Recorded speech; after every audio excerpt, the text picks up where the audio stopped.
મૌની અમાવસ્યા પર મહાકુંભમાં ભાગદોડ મચી હતી, જેને લઈને સાધુ સંતોએ પણ પ્રતિક્રિયા આપી.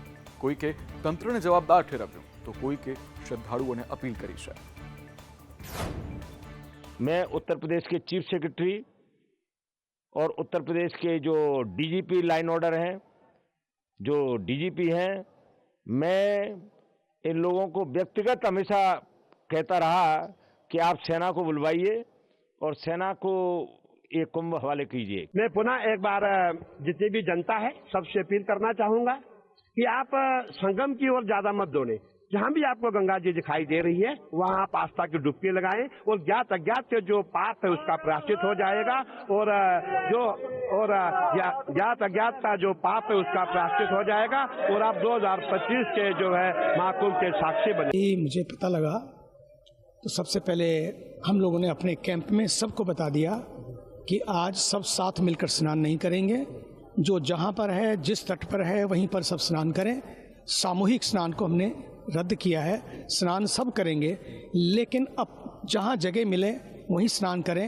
इस समय सबकी सुरक्षा ही सबसे बड़ा स्नान है. भीड़ बड़ी होती है तब उस समय यह भी हमें ध्यान रखना होता है कि हमारी किसी भी चेष्टा से कोई भी दुर्घटना ना हो. ફેબ્રુઆરીની શરૂઆત વરસાદી રહે તેવી શક્યતાઓ વધતી જઈ રહી છે. વાવાઝોડા જેવી સિસ્ટમ સક્રિય થતા ગુજરાતના માથે માવઠાના વાદળ મંડરાઈ રહ્યા છે. હાલ રાજ્યમાં ભર શિયાળે ઠંડી ગાયબ થઈ ગઈ છે, પરંતુ ફેબ્રુઆરીની શરૂઆતમાં તો વરસાદ પડશે. હવામાન શાસ્ત્રીઓ સાથે હવે રાજ્યના હવામાન વિભાગે પણ ભર શિયાળે માવઠાની આગાહી કરી છે. રાજ્યના હવામાન વિભાગના ડાયરેક્ટર AK દાસ કહી રહ્યા છે કે ફેબ્રુઆરીના શરૂઆતી અઠવાડિયામાં વાતાવરણ પલટાશે. વેસ્ટર્ન ડિસ્ટર્બન્સની અસર જોતા હવામાન વિભાગનું અનુમાન છે કે આગામી 2 ફેબ્રુઆરી અને 3 ફેબ્રુઆરીના રોજ ગુજરાતમાં માવઠા થઈ શકે છે, જેમાં ઉત્તરથી લઈ દક્ષિણ અને સૌરાષ્ટ્રના કેટલાક વિસ્તારોમાં કમોસમી વરસાદ વરસી શકે છે. ગુજરાતના માથે માવઠાના વાદળો ઘેરાતા સૌથી વધારે ચિંતા ધરતીપુત્રોને થઈ રહી છે. आने वाला अगले 4 दिन तक मौसम ड्राई रहेगा, लेकिन डे 5 एंड डे 6 जैसा 2 तारीख 2 फरवरी एंड 3 फरवरी को हम सौराष्ट्र का साउदर्न पार्ट में और गुजरात का साउदर्न पार्ट डे 5 में एंड डे 6 में नॉर्दर्न पार्ट में आइसोलेटेड जगह में लाइट रेन होने का पूर्वानुमान दिया गया है. પીએમ મોદીએ આજે દિલ્હીમાં એક સભાને સંબોધતા યમુનાના પાણીમાં ઝેર નાખવાવાળા આરોપ પર આમ આદમી પાર્ટી પર પ્રહાર કર્યા હતા. दिल्ली के एक पूर्व मुख्यमंत्री ने हरियाणा के लोगों पर घिनौने आरोप लगा दिए हैं. हार के डर से आपदा वाले बौखला गए हैं. आप बताइए, हरियाणा के लोग दिल्ली से अलग है क्या? क्या हरियाणा वालों के परिवार, बाल बच्चे, नाते रिश्तेदार दिल्ली में नहीं रहते क्या? क्या हरियाणा के लोग अपने ही बच्चों के पानी में जहर मिला सकते हैं क्या? हरियाणा का भेजा यही पानी दिल्ली में रहने वाला हर कोई पीता है. पिछले 11 साल से ये प्रधानमंत्री भी वही पानी पीता है. અમદાવાદના ઓઢવમાં ડિમોલેશન પર હવે રાજકારણ ગરમાયું છે. કોંગ્રેસ શહેર પ્રમુખ હિંમતસિંહ તંત્રની કામગીરી પર સવાલ ઉઠાવ્યા તો ભાજપના યજ્ઞેશ દવે તેનો વળતો જવાબ આપ્યો છે. અમદાવાદના ઓઢવમાં તંત્ર દ્વારા ગેરકાયદે દબાણ દૂર કરવાની કામગીરી કરાય, પણ તેના પર ત્યાં વસતા રબારી સમાજમાં રોષ પ્રવર્તી રહ્યો છે. તો બીજી બાજુ આમ આદમી પાર્ટી બાદ હવે શહેર કોંગ્રેસ પ્રમુખ હિંમતસિંહ પટેલ સહિત કોંગ્રેસ ડેલિગેશને ઓઢવ રબારી વસાહતની મુલાકાત લીધી અને કહ્યું કે કોંગ્રેસના સમયમાં ગોપાલક સમાજને જગ્યા ફાળવાય. તેમણે કહ્યું કે સત્તાના નશામાં અત્યાચાર ન કરવો જોઈએ. તો આ મામલે ભાજપ પ્રવક્તા યજ્ઞેશ દવે પ્રતિક્રિયા આપતા કહ્યું કે ડિમોલેશન પહેલા સ્થાનિકોને પૂરતો સમય આપવામાં આવ્યો હતો અને ત્યાં રહેતા લોકોને ખબર હતી કે બાંધકામ ગેરકાયદેસર છે. આજે હું માનું છું આવું અત્યાચાર, આવો જુલમ કોઈ પણ શાસન કરતા હોય સત્તાના નશામાં મદમસ્ત થઈને ના કરવું જોઈએ. અમદાવાદ મ્યુનિસિપલ કોર્પોરેશન દ્વારા ઓઢવની અંદર જે ડિમોલેશન કરવામાં આવ્યું, આ ડિમોલેશન પહેલાં ત્યાંના રહીશોને પૂરતો સમય આપવામાં આવેલો હતો, પૂરી નોટિસ પણ આપવામાં આવેલી હતી અને અગાઉ તેઓ કોર્ટમાં સ્ટે પણ લઈ આવેલા હતા અને ઘણા વર્ષોથી ચાલતી પ્રક્રિયા હતી. અને જે લોકો ત્યાં રહેતા હતા એમને પણ ખબર છે કે અમે અનધિકૃત રીતે, ખોટી રીતે સરકારી જગ્યા ઉપર રહીએ છીએ. દાહોદ પોલીસે ટેકનોલોજીના ઉપયોગ થકી એક આરોપીને ગણતરીના સમયમાં ઝડપી પાડ્યો છે. આરોપીએ બરોડ ગામમાં મંદિરમાં ચોરી કરી હતી. દાહોદમાં કેટલાક દિવસો પહેલા અસામાજિક તત્વોએ એક મંદિરને નિશાન બનાવી તેમાં ચોરીને અંજામ આપ્યો હતો. આ ઘટનાના આરોપીઓને પકડવા પોલીસે ચક્રો ગતિમાન કર્યા હતા, જેમાં આરોપીના ડ્રોન તપાસ દરમિયાન આ આરોપી આબાદ ઝડપાયો હતો. પોલીસ ડ્રોન થકી અલગ અલગ વિસ્તારોનું મોનિટરિંગ કરી રહી હતી, ત્યારે ગરબાડાના માતવા ગામે આ ચોર દેખાતા ત્યાંથી આરોપીએ ભાગવાનો પ્રયત્ન કર્યો હતો. આરોપી પકડાયો તેના લાઈવ વિડીયો પણ સામે આવ્યા છે, જેમાં પોલીસના ડ્રોનને જોઈને આરોપી ભાગી રહ્યો છે અને ભાગતા ભાગતા તે 4 જેટલા ખેતરો ઓળંગી જાય છે અને પોલીસ કર્મચારીએ પણ આરોપીને ભાગીને પીછો કરી તેને પકડી પાડ્યો હતો. આ મામલામાં પોલીસે હવે આરોપીની સાથે અન્ય કોઈ મદદગારીમાં હતું કે કેમ, અથવા તેને ચોરીમાં કોઈએ મદદ કરી હતી કે કેમ તે અંગે વધુ પૂછપરછ શરૂ કરી છે. જો કે પોલીસની આ ટેકનોલોજીની મદદથી આરોપીને પકડવાની બાબત વિસ્તારમાં ટોક ઓફ ધ ટાઉન બની ગયો છે અને અન્ય આરોપી માનસિકતા ધરાવતા લોકોમાં પણ આ બાબતે ફફડાટ જોવા મળી રહ્યો છે. ગુજરાતની સ્થાનિક સ્વરાજની ચૂંટણી પહેલા આમ આદમી પાર્ટી અને કોંગ્રેસ વચ્ચે ગઠબંધનને લઈને હજુ કોઈ સ્પષ્ટતા નથી થઈ.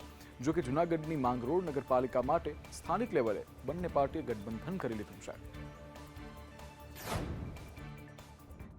જૂનાગઢની માંગરોળ નગરપાલિકાની ચૂંટણીને લઈને મોટા સમાચાર સામે આવી રહ્યા છે, જેમાં રાજ્યની એકમાત્ર નગરપાલિકાની ચૂંટણી માટે આપ અને કોંગ્રેસે અહીં ગઠબંધનથી ચૂંટણી લડવાનું નક્કી કર્યું છે. સૌ જાણે છે કે ગઈ વિધાનસભામાં આમ આદમી પાર્ટી અને કોંગ્રેસ અલગ અલગ લડી, એનો ખામિયા તો બંને પક્ષને ભોગવવો પડ્યો અને ભારતીય જનતા પાર્ટી જીતી ગઈ. અહીંયા સ્થાનિક મુદ્દાઓમાં પણ ઘણી સમસ્યાઓ છે, જેને લઈને લોકોના હિત માટે થઈને આમ આદમી પાર્ટી અને કોંગ્રેસ આજે એક મંચ પર આવી છે. કોંગ્રેસ 23 સીટ ઉપર ચૂંટણી લડી રહી છે અને આમ આદમી પાર્ટી 13 સીટ ઉપર લડી રહી છે. માંગરોળ નગરપાલિકામાં કુલ 36 બેઠકો છે. આવી વાતો શાયદ વિપક્ષના લોકો કરતા હશે, પણ કોંગ્રેસે ઘણું સારું કામ કર્યું છે અને આવનાર સમયમાં કોઈ પણ ક્ષતિઓ કે ખામીઓ હશે તો સાથે મળી અને સુધારી અને લોકોના હિત માટે કાર્ય કરશું. સત્તાની વાત કરવામાં આવે તો જેમ પિયુષભાઈ કીધું તે રીતે વિધાનસભાની અંદર ઘણું બધું નુકસાન અમારે ભોગવવું પડ્યું છે, જેને લઈ આ ધારાસભાની સીટ પણ અમારે નુકસાનીમાં ગઈ હતી અને અમે હારી ગયા હતા. જેને લઈ અમે સ્થાનિક આગેવાનો અને આમ આદમી પાર્ટીના આગેવાનો સાથે ચર્ચા કરી અને આવનારા સમયમાં શહેરમાં વિકાસના કામો કરી શકીએ અને સાથે મળીને કામ કરીએ, તેના માટે અમારે ગઠબંધનની અને સ્થાનિક અમુક ઘણા બધા પ્રશ્નો હતા, જેને લઈ અમે ગઠબંધનનું વિચારેલું છે. રાજકોટમાં મનપા દ્વારા કેલેન્ડર છાપવામાં આવ્યા, જેમાં 1.37 કરોડનો ખર્ચ કરવામાં આવ્યો, જે બાદ આ મામલે શાસક અને વિપક્ષના નેતાઓ આમને સામને આવી ગયા છે. આ મામલે વિપક્ષ દ્વારા શાસક પક્ષ પર પ્રજાના મહેનતના પૈસાના દુરુપયોગનો આરોપ લગાવ્યો હતો, તો સામે સ્ટેન્ડિંગ કમિટીના ચેરમેન દ્વારા કેલેન્ડરનો ખર્ચ યોગ્ય છે તેવું કહ્યું હતું. રાજકોટમાં ટેક્સમાં લોકોને જરૂરિયાત હોય, નાની ડાયરી દરેક રાજકોટના ઘર દીઠ પહોંચાડે, એક ઘર દીઠ પહોંચાડે. 20 લાખ કરદાતાઓ છે, 20 લાખના ઘરે પહોંચાડે તો પણ 1.38 કરોડ થાય નહીં. જાતનું એમાં કશું કાંઈ ખોટું નથી થયું. 2011ની અંદર જ્યારે રાજકોટ મ્યુનિસિપલ કોર્પોરેશને કેલેન્ડર બનાવ્યા હતા ત્યારે 52 રૂપિયાનો ખર્ચ થયો હતો, અને આ વખતે 102 રૂપિયાનો ખર્ચ થયો છે. 14-15 વર્ષ પછી પાછી પ્રણાલી રાજકોટ મહાનગરપાલિકાએ ચાલુ કરી છે. આ કેલેન્ડર છે મિત્રો, આ કેલેન્ડર રાજકોટના લોકોને ખૂબ યુઝફુલ છે. આપણે જોઈ શકીએ છીએ કે ઘણી કોઓપરેટિવ બેન્કો, ઘણી સરકારી સંસ્થાઓ કેલેન્ડર બહાર પાડે છે. અમુક લોકો આ પ્રકારની જે વિષયો લઈને રાજકોટમાં ફરી રહ્યા છે, એમને પણ હું કહેવા માગું છું કે તમે અહીંયા આવો સાર્વજનિક સ્વરૂપની અંદર, હું તમને હિસાબ બતાવું રાજકોટ મહાનગરપાલિકાના. કોઈ મની ક્રાઇસિસ નથી.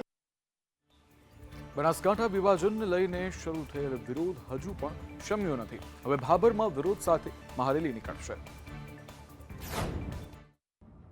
બનાસકાંઠામાંથી અલગ વાવથરા જિલ્લાના નિર્માણની જાહેરાતને મહિનો થવા આવ્યો, પરંતુ વિરોધનો વંટોળ હજુ શમ્યો નથી. ધાનેરા, કાંકરેજ, દિયોદર બાદ હવે ભાભરમાં વિરોધ શરૂ થઈ ગયો છે. જિલ્લા વિભાજનને લઈને ભાભરમાં વિરોધ પ્રદર્શન થઈ રહ્યા છે. એટલું જ નહીં, ગુરુવારે ભાભર બંધના એલાન સાથે મહારેલી પણ નીકળશે.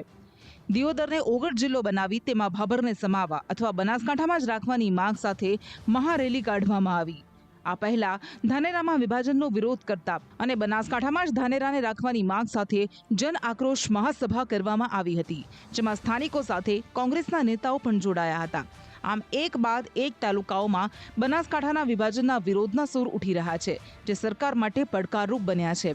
એક તરફ સ્થાનિકો વિરોધ રેલી કાઢી રહ્યા છે તો ભાજપના નેતાઓ સમર્થન રેલી કાઢી રહ્યા છે, પણ આ તાલુકાઓના સ્થાનિકોએ ચીમકી આપી છે કે જો તેમની માંગ નહીં સ્વીકારવામાં આવે તો આંદોલન ઉગ્ર બનશે.